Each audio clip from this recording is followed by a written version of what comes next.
3 cases, 3 victims, 3 investigations that expose the darkest corners of turn-of-the-century America. Tonight we revisit the chilling stories of Charles Preller, Ocey Snead, and Mamie Cunningham. If you enjoy historical true crime told through original records and forgotten cases, like the video, subscribe, and let me know your country and the time you're watching from. Case of Charles Preller.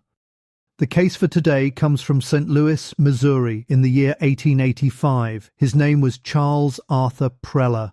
On the afternoon of Tuesday, the 14th of April, 1885, the manager of the Southern Hotel in downtown St. Louis forced open the door of room 144 in response to a foul odor that had grown unbearable in the corridor outside.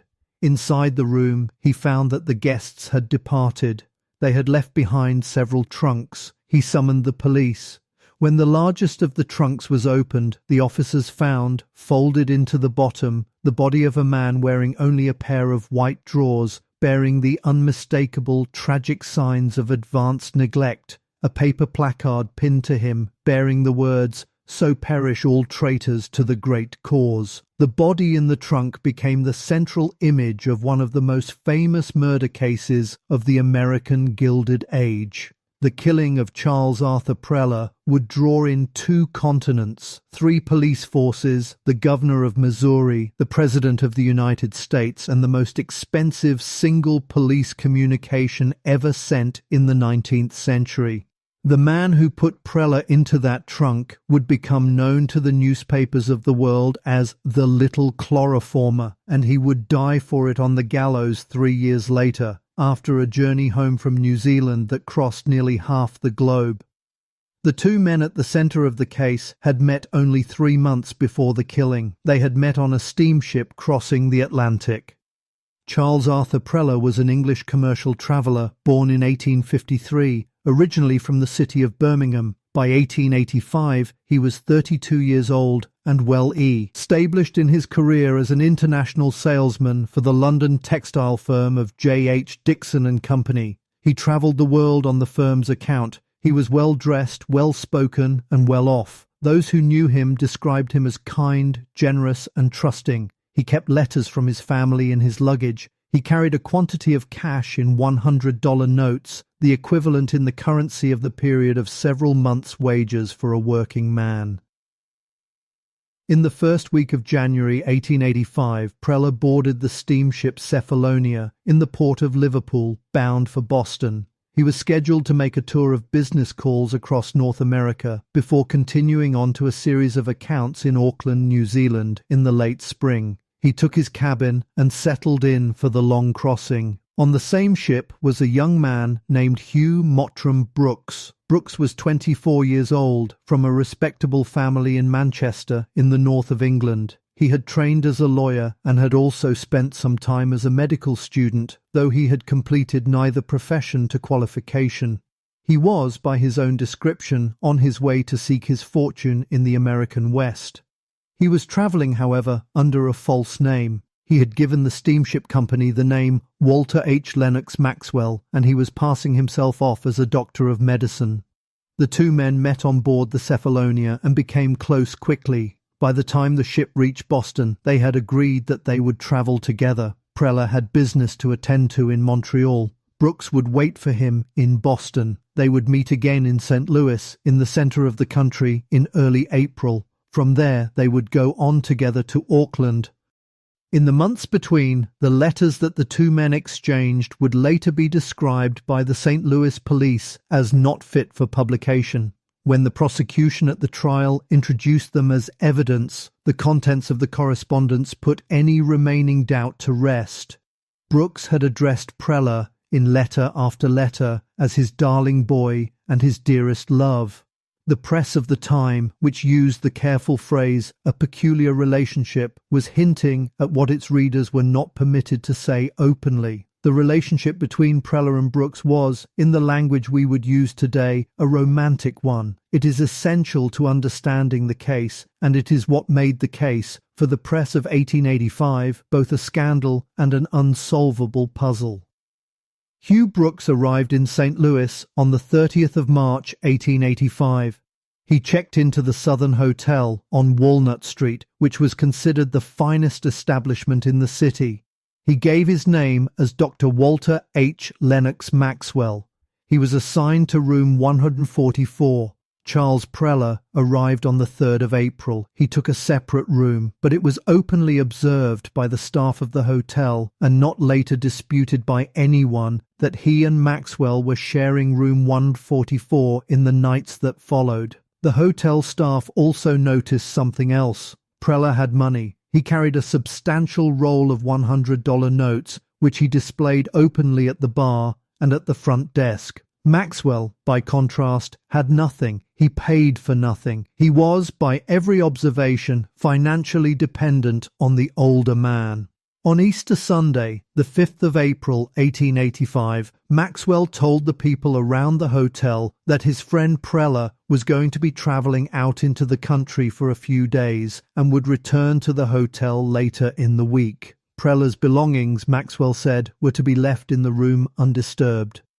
That same evening at 15 minutes past 10, Maxwell was drinking heavily at the hotel bar. He was, by the testimony of Henry Arlington, the head waiter who served him, becoming loud and reckless. He produced a pistol from his coat. He displayed a roll of $100 notes that he had not had earlier in the week. He leaned across the bar and asked Arlington a question. If a man committed murder in this country, he asked, and had $600, could he beat the case? Arlington made no answer. He noted the question. He would remember it.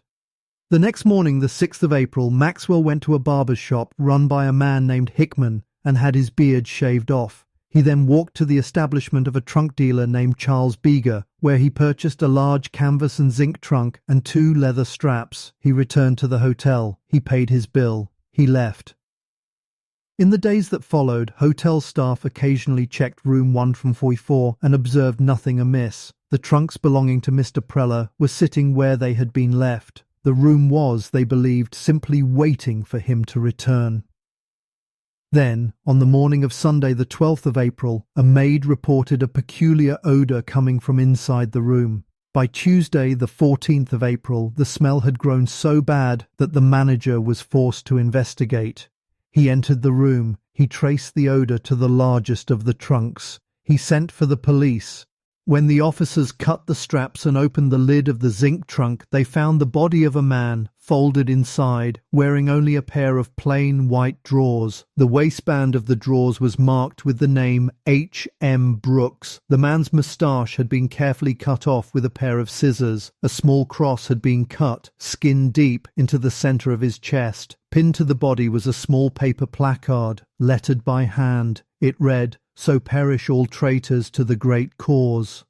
The handwriting on the placard matched exactly the signature on the hotel register of the man who had checked into room 144 under the name of Dr. Walter H. Lennox Maxwell. The St. Louis police understood at once that the body in the trunk and the placard were meant to send them in a particular direction. The placard was framed in the language of the Fenian Brotherhood, an Irish nationalist organisation that was, in 1885, active and feared on both sides of the Atlantic and was credibly suspected of political assassinations. The killing of an English traveller in an American hotel room with a placard accusing him of betrayal to the Irish cause was meant to be read as a political assassination, and the investigation was meant to lead away from the man who had actually committed the murder. The St. Louis police did not believe it for an hour. The body was identified as Charles Arthur Preller through his belongings and his papers, which were still in the room. The autopsy, conducted within a day of the discovery, established that he had not been stabbed, beaten, or strangled. He had died of poisoning by chloroform. Among the items Maxwell had left behind in the room were several blank prescription forms from a St. Louis pharmacy belonging to a man named Mr. Fernan. The detectives went to see him. He remembered the customer who had called himself Dr. Maxwell. On Easter Sunday afternoon, the Sam E. Day Maxwell had asked the bartender about beating a murder charge. The man had come into the shop at 2 o'clock and purchased 4 ounces of chloroform. He had returned 2 hours later at 4 o'clock and purchased another 2 ounces. The story now told itself. The man who had checked into room 144 under the name of Walter Maxwell was, in fact, Hugh Mottram Brooks. He had used the chloroform to kill the man with whom he was sharing the room. He had stripped the body, folded it into a trunk he had bought specifically for that purpose, left the placard to throw the police off the trail, taken his companion's money, and disappeared. A check at the railway depot established that a man fitting his description had purchased a ticket to San Francisco on the morning of the 6th of April, the day after the killing.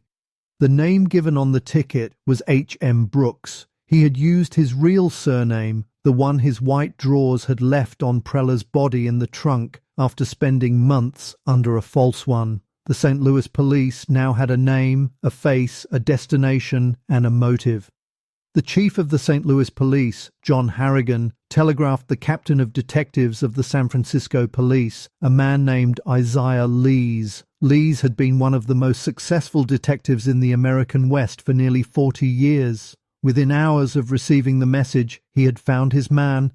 Brooks had checked into the Palace Hotel under yet another new name. He was calling himself T.C. Doguier, claiming to be a French brigadier and speaking to everyone he encountered with a strong French accent. There was, however, a difficulty with the disguise.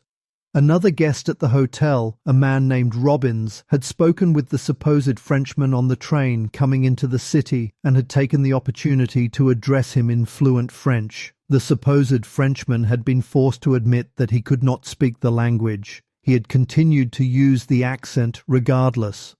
Lees had a description that matched. He had an obvious imposture, and he had one more piece of information. The man calling himself Doguier had purchased a ticket for the steamship City of Sydney, which was sailing in a few days for Auckland, New Zealand. By the time Lees had assembled this information, the City of Sydney had already left the harbour. Hugh Brooks was on board. What followed was, at the time, the most expensive single police communication ever sent in the history of the United States. In 1885, no direct cable yet ran across the Pacific Ocean. The first trans-Pacific cable would not be laid for another 17 years.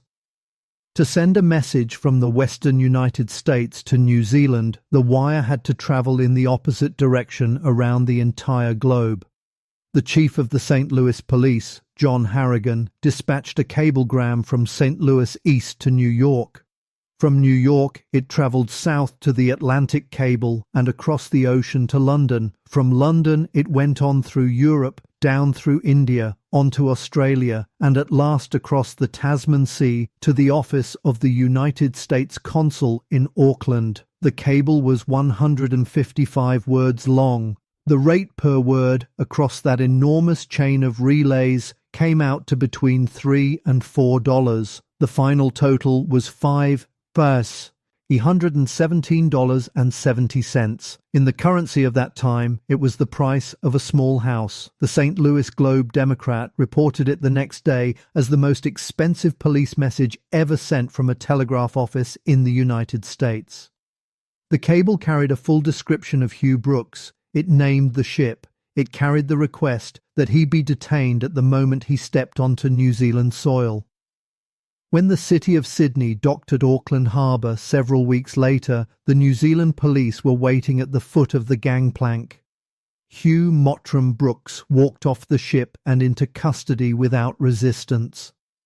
The governor of Missouri, John Sappington Marmaduke, obtained extradition papers signed by the President of the United States, Grover Cleveland. Two St. Louis detectives, James Tracy and George Badger, were dispatched on the long journey to New Zealand and back to collect the prisoner. The extradition was contested in the New Zealand courts. The proceedings took 77 days. At last, in the summer of 1886, Brooks was released into the custody of the American detectives. They returned with him by ship to San Francisco, arriving on the 11th of August. They placed him on a train east. When they arrived at the Union Depot in St. Louis on the 16th of August, a crowd of more than 2,000 people had gathered to see him brought in. He was taken in chains to the cells of the Four Courts building in downtown St. Louis. The trial of Hugh Brooks, by then known to the court by his real name rather than the alias Maxwell, began in May 1886 in the courtroom of the Four Courts. It lasted 3 weeks. The newspapers covered it word for word, stenographically in their daily editions. The hotel employees who had seen the two men together testified. The barber Hickman testified to having shaved off Brooks's beard. The trunk dealer Charles Preller identified the trunk in which Preller's body had been found. The pharmacist Fernan described the 2 chloroform purchases on Easter Sunday afternoon. The most damaging witness, however, was a man named John McCullough. He was an operative of the Pinkerton National Detective Agency, hired by the prosecution specifically for the purpose, and he had been planted in the city jail under false pretenses. For 47 days, he had been Brooks's cellmate. During that time, Brooks had told him everything. He had told him that Preller had refused to pay his passage onward to Auckland, that he had been angry about it, and that he had decided, in his own words, on account of his meanness to fix him. He had then described the method. He had injected Preller with a large dose of morphine to render him unconscious. He had then placed a cloth over his face and kept it saturated with chloroform until the breathing had stopped. The defense challenged the admissibility of McCullough's testimony on the grounds that the conversations had been obtained by deception. The judge overruled the objection. The testimony stood. On the 26th of May 1886, Hugh Brooks took the stand in his own defense. He told the jury a different story. He said that Preller had complained on Easter Sunday of feeling unwell, that he had described symptoms consistent with a particular medical condition, and that he, Brooks, had offered to treat him. The treatment, he said, required the administrate iron of chloroform as an anesthetic so that a small surgical procedure could be performed. He had given Preller the chloroform. Preller had drifted into unconsciousness. But then, in the middle of the procedure, Preller had begun to wince as though in pain. Brooks had administered more chloroform. He administered too much. Preller's breathing had become laboured and then, despite Brooks's efforts to revive him, had stopped altogether. In a panic, fearing that no jury in the world would believe the truth of what had happened, he had stripped the body, placed it in a trunk he hastily purchased, and fled. Weeping on the witness stand, he told the courtroom that he had not meant to kill his friend. The prosecution responded by having Charles Preller's body exhumed and examined a second time. The autopsy this time was conducted specifically to determine whether the medical condition Brooks claimed to have been treating had ever existed. It had not. Preller's body showed no evidence of the condition Brooks had described. No surgical procedure had been performed on him before his death. The story Brooks had told the jury was a fabrication. The case went to the jury on the night of the 4th of June 1886. They deliberated overnight. On the morning of the 5th, they returned a verdict of guilty of murder in the first degree. Hugh Brooks was sentenced to be hanged. In the 2 years between the sentence and the execution, his lawyers fought a long and unsuccessful campaign of appeals. The Supreme Court of Missouri declined to grant a new trial. The governor of Missouri at the time of the execution, Albert Morehouse, who had taken office after the death of Governor Marmaduke, declined to grant clemency. The British government, through its diplomatic channels, intervened on Brooks's behalf and asked the state of Missouri to spare the life of a British subject. The intervention was politely refused. Brooks's elderly mother, by then in Missouri, was permitted to enter his cell on the morning of the 10th of August, 1888, the day appointed for the execution. She was allowed a final embrace. It was an unusual mercy in an unsentimental age. On the morning of the 10th of August 1888, Hugh Mottram Brooks was led from his cell to the gallows that had been erected in the yard behind the Four Courts. 50 police officers held back the crowd that had gathered in the streets around the building. The sentence was carried out as a double execution.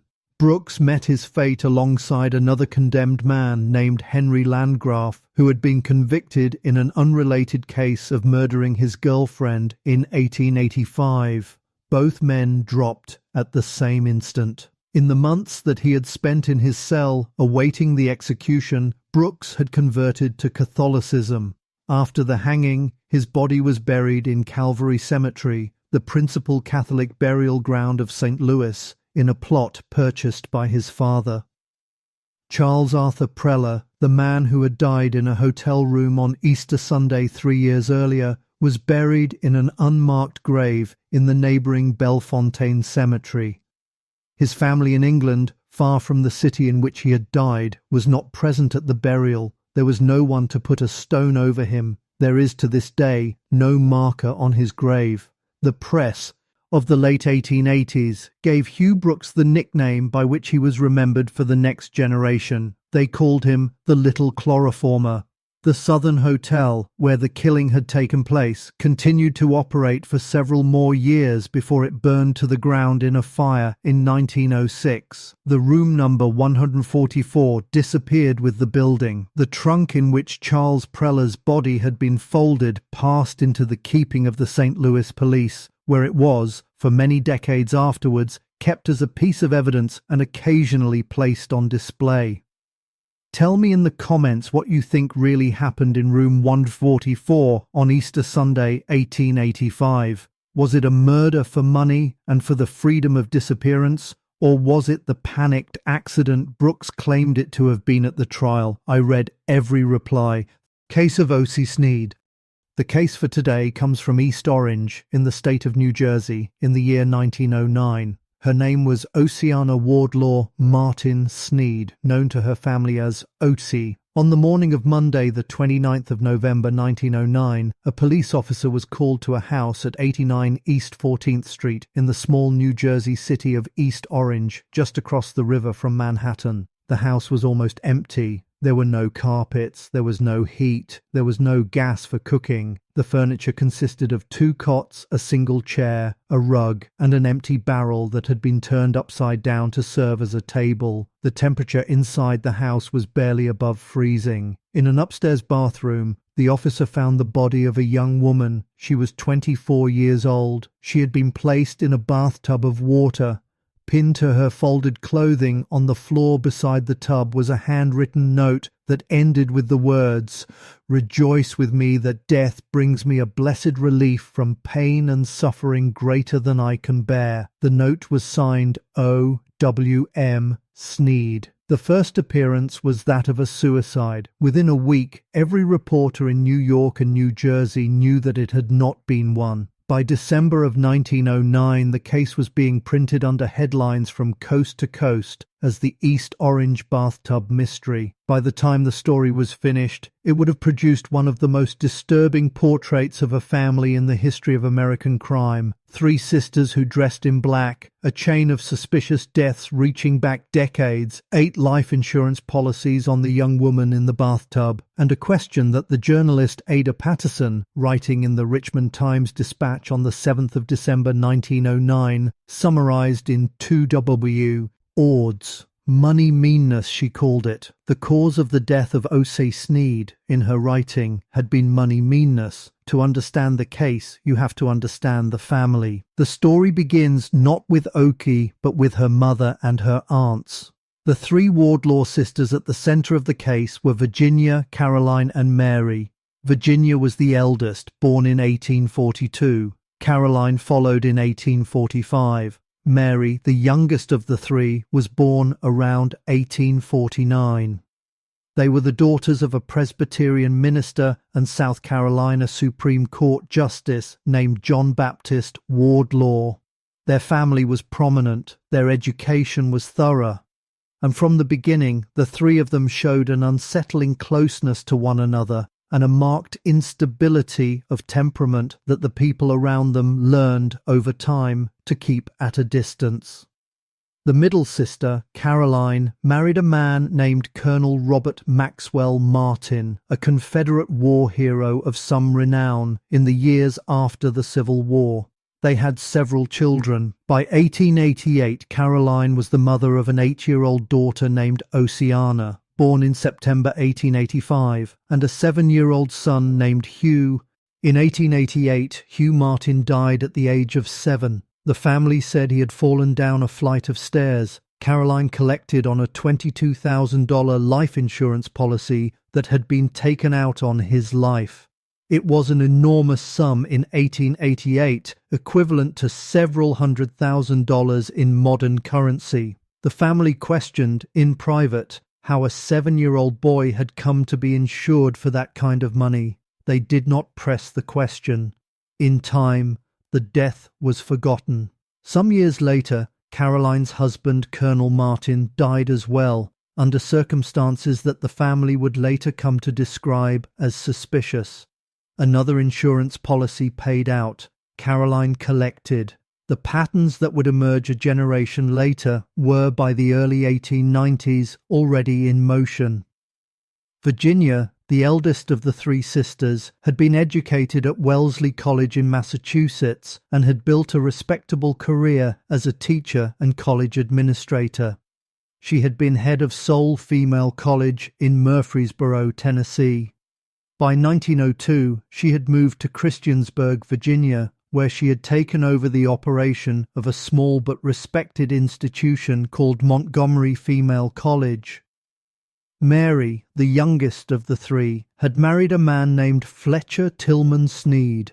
The two of them had 3 sons, Fletcher Wardlaw Snead, John Wardlaw Snead, and Albert Charles Snead. By the early 1900s, Mary was widowed and had joined her sister Virginia at Montgomery College in Christiansburg. When Caroline arrived at Montgomery College sometime after her sisters, the careful institutional life of the place began to come apart. Caroline took over the administration. She made sudden, inexplicable changes to the curriculum. She moved students from one classroom to another for no apparent reason. She installed up to 3 padlocks on certain doors of the school. The 3 of them began to roam the halls together at strange hours. They had taken, by this time, to wearing only black, head to foot, in the manner of perpetual mourning. The students at the school began to be afraid of them. Rumors spread in the town of Christiansburg about what the women did at the local cemetery on certain nights.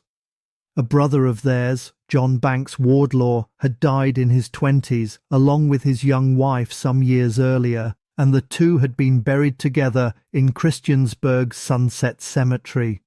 The women were seen, at times, near that grave at hours when the cemetery was meant to be closed. What they were doing there, no one could say. The townspeople began to refer to them, in private, by a name that would later follow them out of Virginia and into the New York newspapers. They were the 3 sisters in black. It was in this household that Ocey came of age. She had been a child when her own brother Hugh had died and her father had followed him. She had been raised by her mother in the company of her aunts. By her late teens, by every account that would later emerge, the young woman had grown afraid of the women she lived with. In 1903, Mary Snead's son, John Wardlaw Snead, who had been a sawmill operator in Tennessee, was summoned by his Aunt Caroline to come to Christiansburg and teach at the college. He went reluctantly. His wife begged him not to. Within months of his arrival in Virginia, his health began to fail. There were 2 incidents in which witnesses believed he had attempted to take his own life. Once he was reported to have fallen from a train. Once he was pulled from an open cistern at the school just in time to save him. The sisters told the police on both occasions that the incidents had been accidents. And then, on the 1st of November 1905, John Wardlaw Snead was found in his bedroom at the college, his nightclothes on fire. He died 3 hours later from his burns. His death was ruled a suicide at the time. The family collected $12,000 in life insurance. It would later emerge, after the East Orange case had been investigated, that the women had doused him with kerosene as he slept and set the fire deliberately. The insurance had been the reason. It was around this time that John's older brother, Fletcher Wardlaw Snead, fell ill on a trip with Caroline Martin to Chattanooga, Tennessee. Fletcher's wife at the time, a young woman named Vashti, travelled to Chattanooga to see him and was refused permission. She traveled back a week later and discovered that Fletcher had been moved from one boarding house to another by a woman matching Caroline's description. Vashti returned home. She obtained a divorce. She would not see her former husband again. In 1906, Fletcher Wardlaw Snead married his first cousin, Caroline's daughter, Ocey Martin. They were married in Louisville, Kentucky. The wedding was held in secret. The young couple had 2 children together, a daughter named Mary Alberta, born in 1908, and a son named David Pollock, born the following year. The daughter died as an infant. The son was placed in an orphanage by the aunts shortly after his birth under the assumed name David Taylor, in what the investigators would later understand was a deliberate attempt to hide him from anyone who might tie him back to Ocey and to the mounting insurance policies on her life. He would die of failing health within 9 months.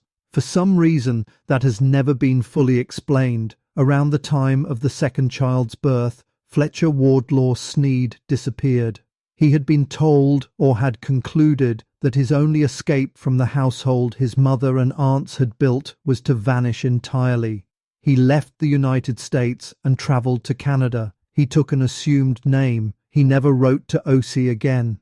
Ocey was told by her mother that Fletcher had died. He had not. He was alive and well, working under a false name as a cook in a hotel in Ontario, in correspondence with his mother and aunts, but cut off from his wife. Ocey, by the autumn of 1909, was alone with her mother and 2 aunts in the small house at 89 East 14th Street in East Orange, New Jersey. She was 24 years old. She had had 2 children, both of them dead. She had been told her husband was dead when he was not, and by every medical witness who would later be called to testify, she had been deliberately, slowly, and methodically starved by the women who lived with her over a period of many months. The medical history of the months before Ocey's death is one of the most disturbing parts of the case because it shows clearly that other people knew in real time what was happening.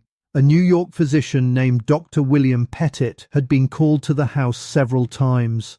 He found a young woman who was severely malnourished, weak, depressed, and visibly afraid of the people who were caring for her. He left instructions for how Ocey was to be fed and treated. The instructions were never followed.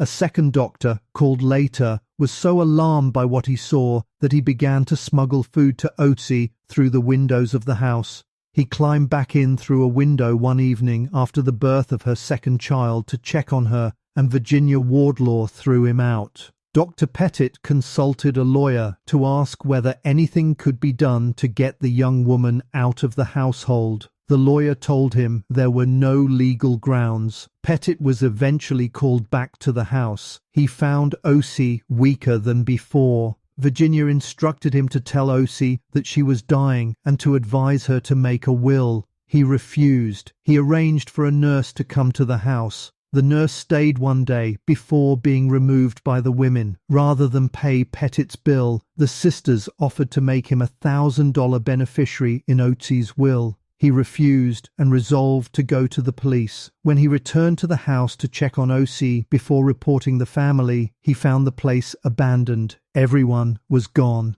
What Pettit did not know, and what would only emerge during the investigation that followed, was that Ocey had also been receiving regular doses of morphine.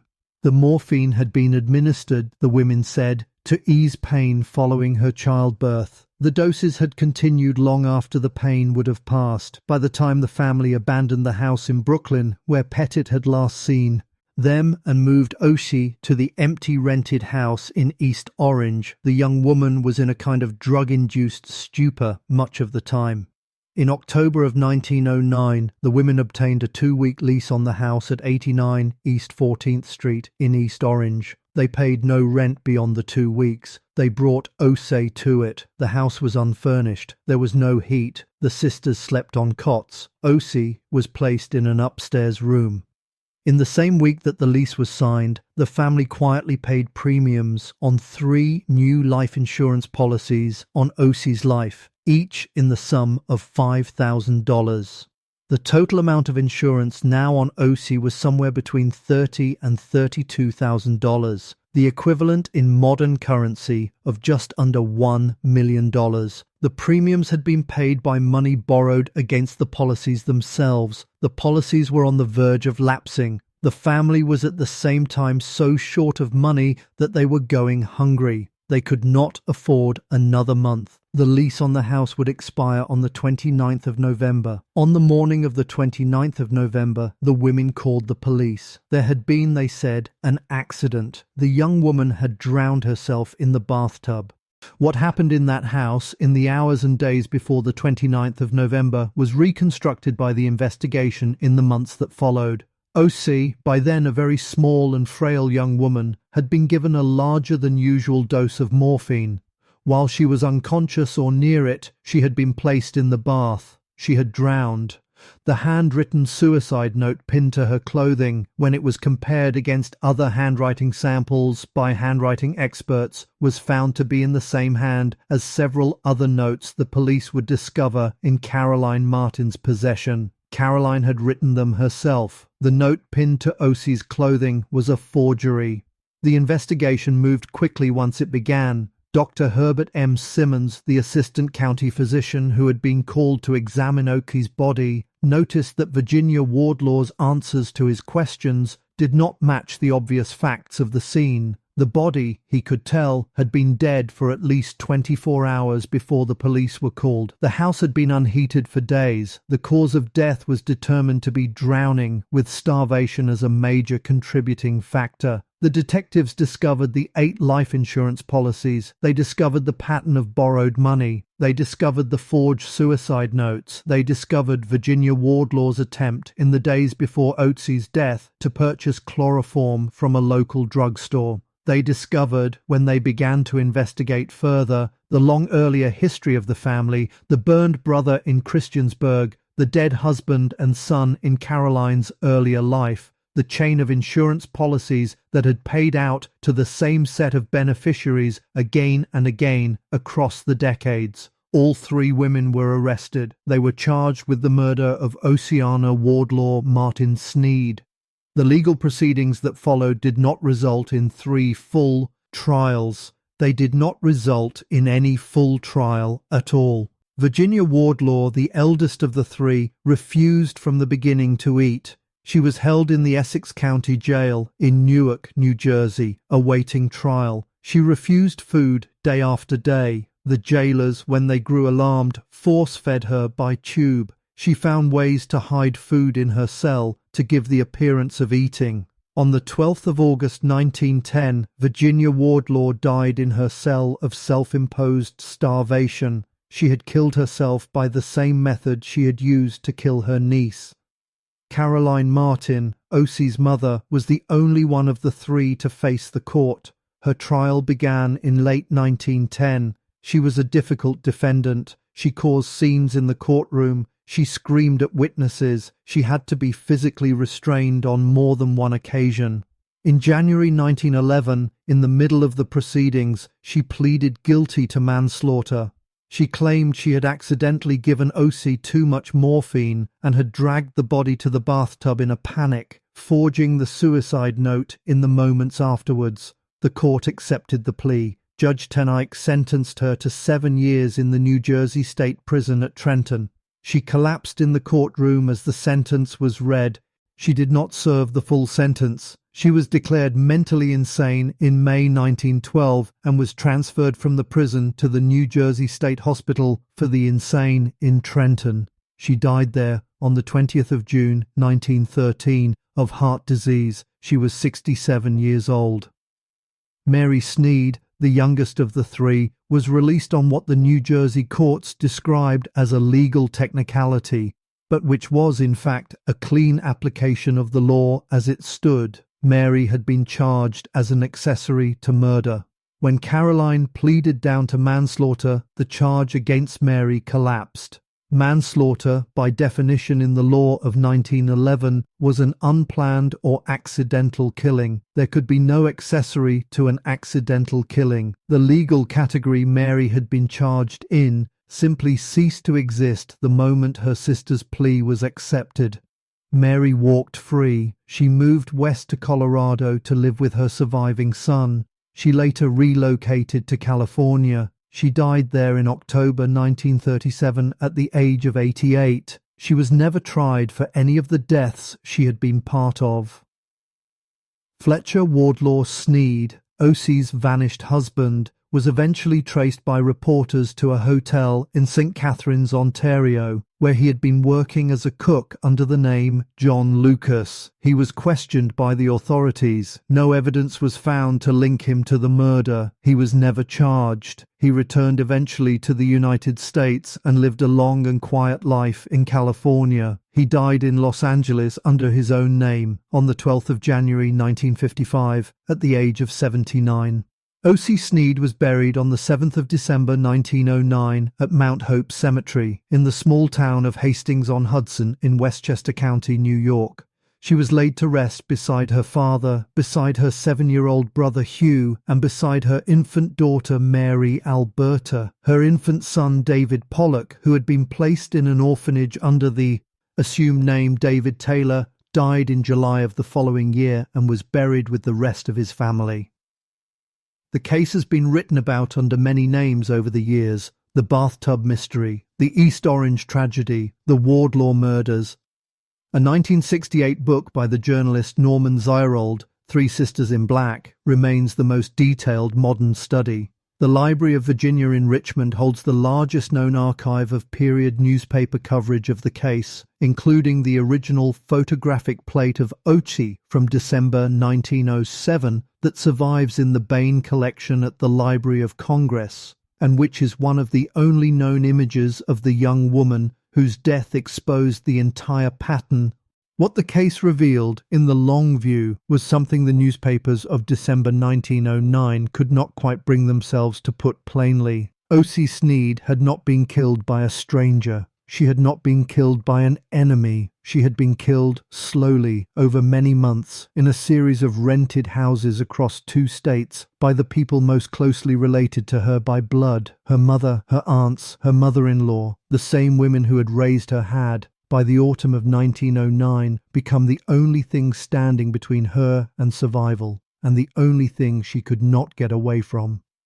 The phrase Ada Patterson used in the Times-Dispatch on the 7th of December 1909, in the days after Ocey's body had been found, has lasted as the truest summary of what the case was actually about. It was not a mystery in the end. It was money meanness. A young woman had been killed for the contents of 8 insurance policies by the family that had taken them out on her life. Tell me in the comments what you think of the people who were supposed to protect Ocey Snead. The doctors who saw her and could not get her out, the lawyer who told them there were no legal grounds, the husband who fled to Canada and never sent for her, the strangers in the street who passed her windows every day without knowing. Did anyone at any point have the power to save her? I read every reply.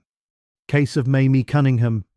The case for today comes from the city of New York in the year 1896. Her name was Mary Cunningham, known to her family as Mamie. On the morning of Memorial Day in the year 1896, in a small first-floor flat on East 37th Street in New York City, a 13-year-old girl said goodbye to her mother and stayed home to do her chores. 6 hours later, her mother would return to find her daughter dead on the bedroom floor and the small religious shrine in the corner of the room broken to pieces.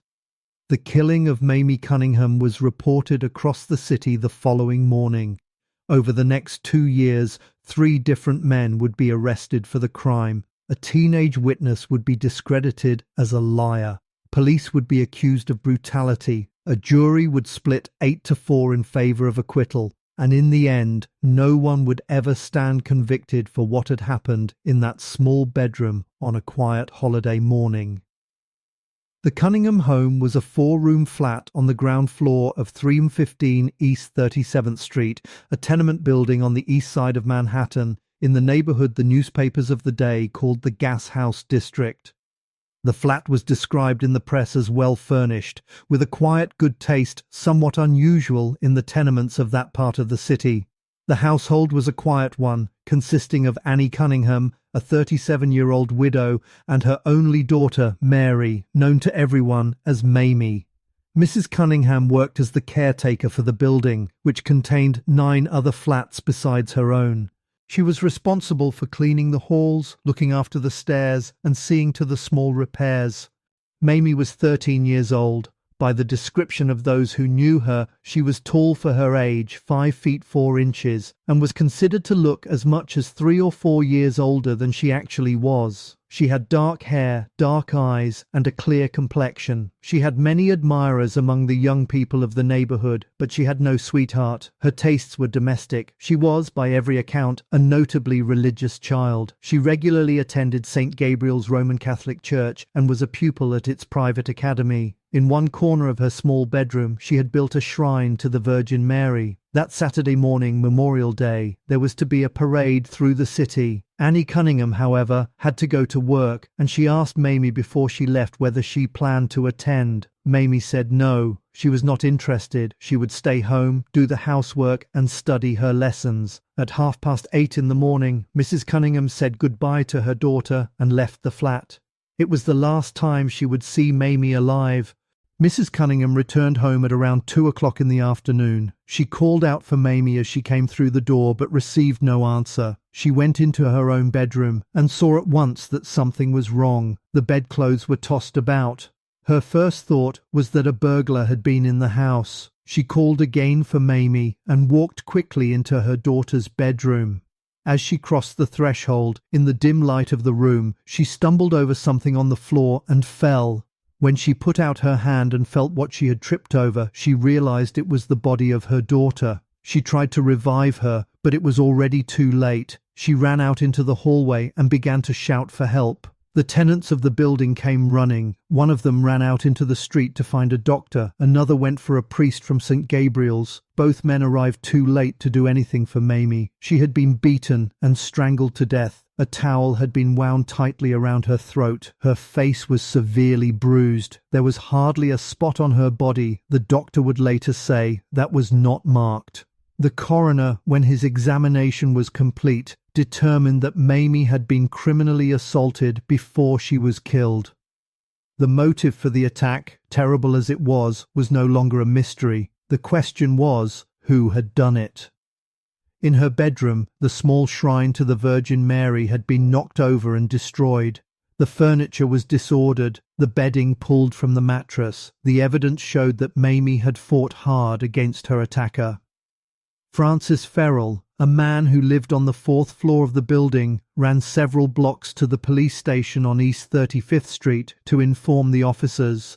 Detectives Becker and Purfield were sent at once, followed shortly by Captain Martins, Inspector Brooks, and 3 further detectives.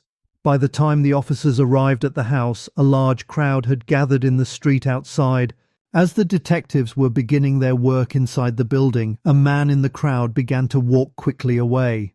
Several of the tenants recognized him as having been in the hallway when the body was discovered. They called out for his arrest.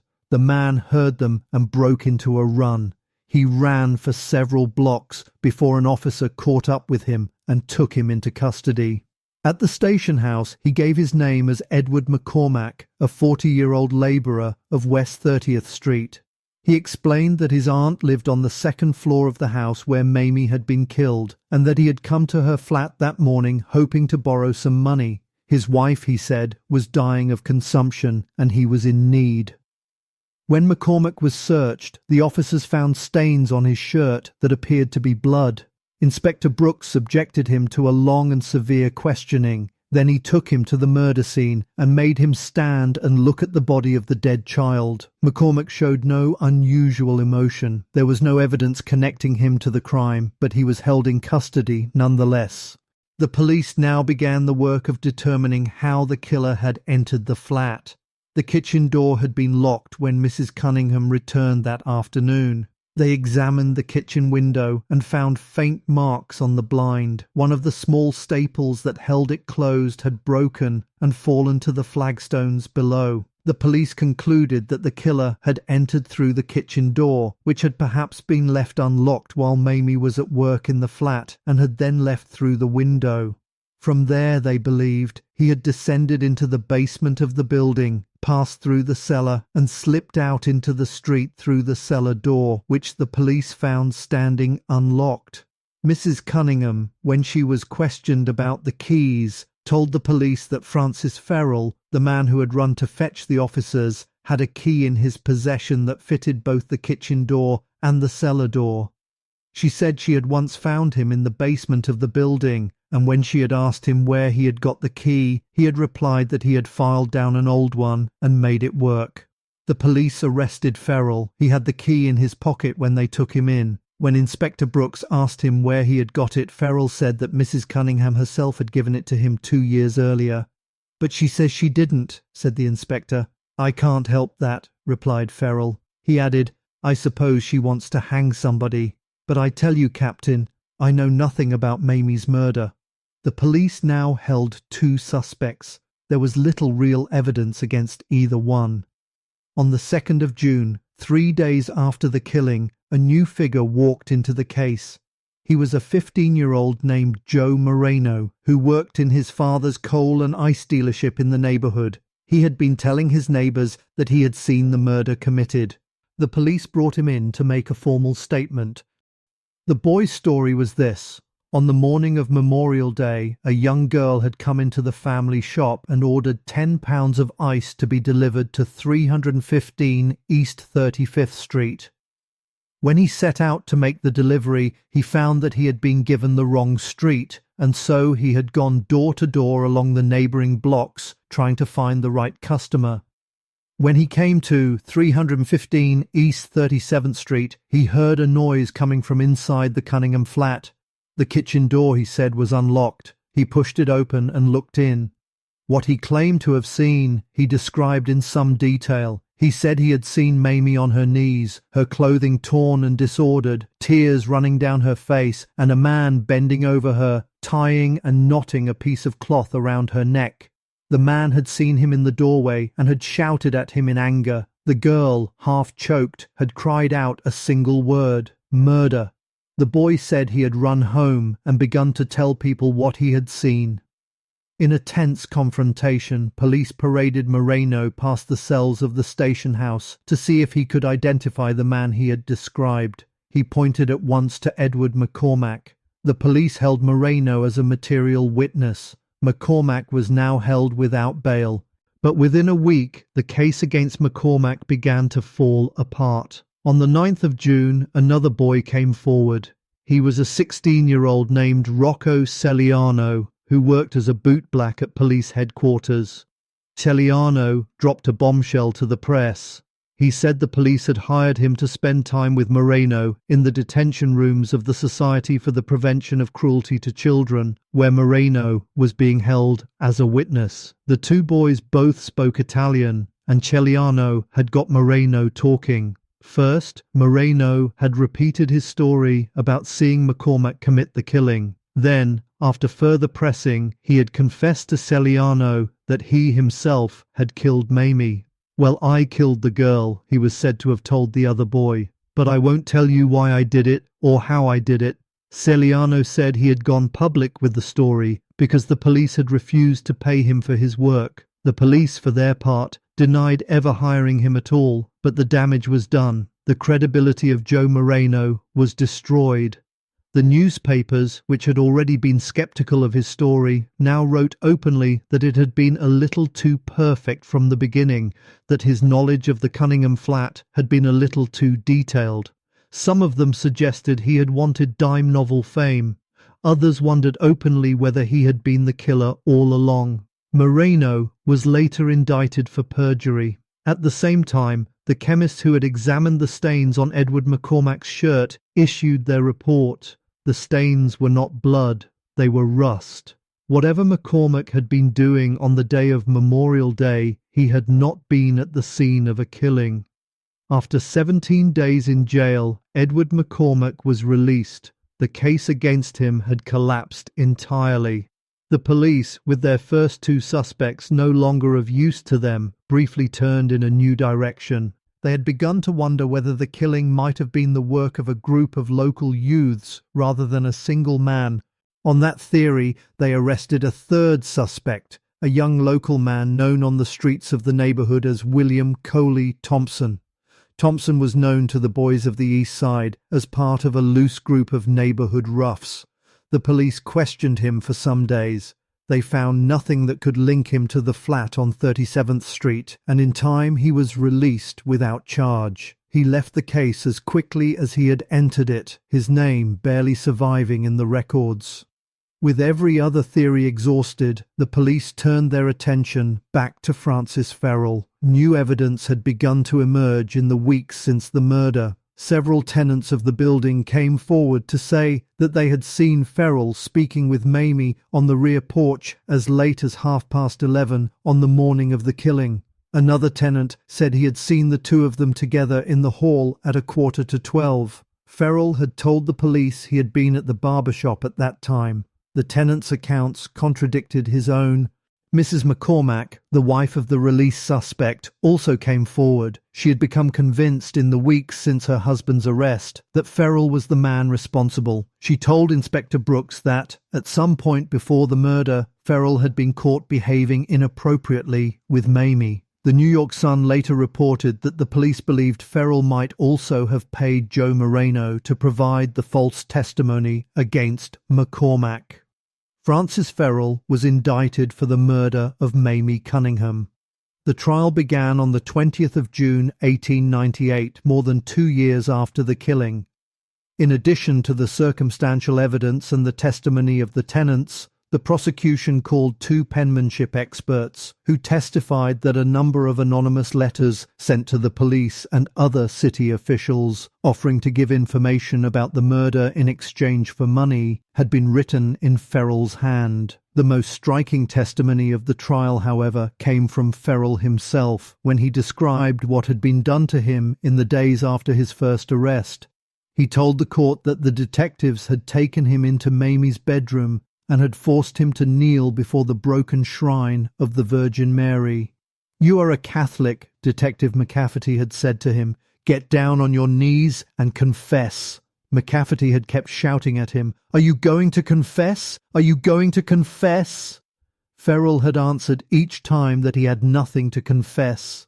The detective had then warned him, in language Ferrell later repeated for the court, that if he did not confess, he would be sent to the electric chair, that a current would be put through his body, and that his finish would be a pine box in the paupers' cemetery. They had shown him Mamie's clothing, stained with her blood. They had tied the bloody towel around his neck and told him that they were going to choke him. They had at last pushed the towel into his mouth. Mrs. Cunningham herself, Ferrell told the court, had been brought into the room carrying a carving knife. The detectives had told him they would let her kill him for revenge. Instead, she had thrown a dish of water over his face and slapped him.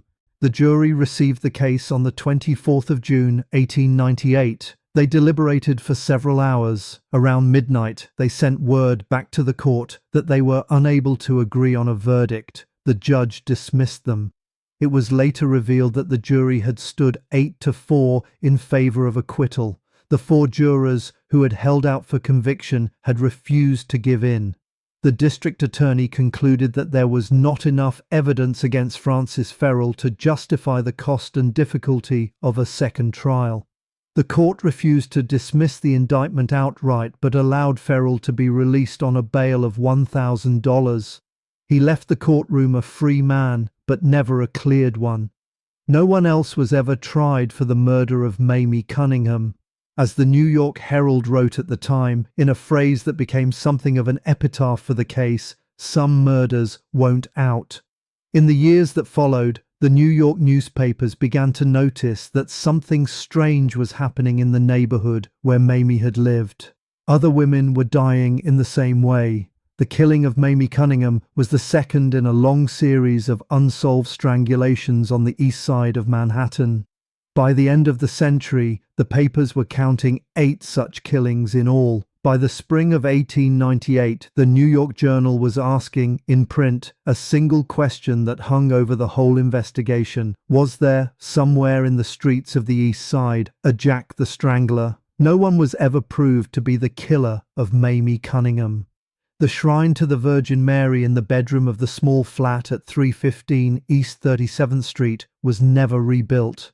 The building itself, the same brick and stone tenement where she lived and died, still stands on the same corner today, a quiet relic of a crime that the city of New York never solved.